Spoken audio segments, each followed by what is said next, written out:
Questo servizio è offerto da Fare, servizi integrati per l'impresa. Ha fatto arrivare a Teolo 200 atleti provenienti da tutto il mondo il campionato mondiale di downhill, organizzato dal Roll Club di Maserà di Padova.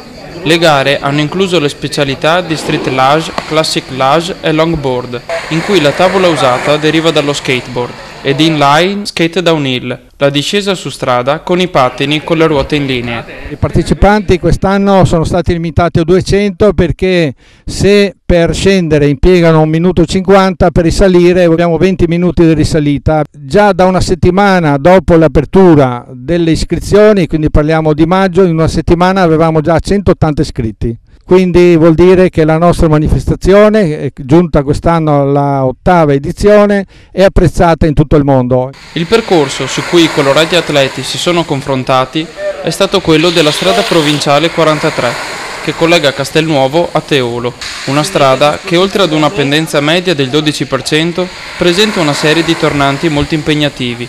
1600 metri di percorso che hanno appassionato il pubblico, sempre numeroso e contento di poter seguire da vicino uno sport così particolare.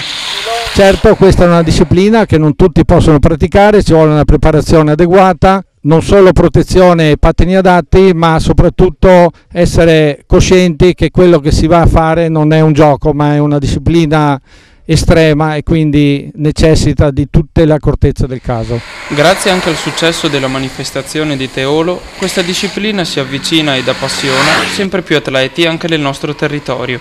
Dopo questa 8ª edizione, la Coppa del Mondo di Downhill dà quindi appuntamento al pubblico padovano per il 2012.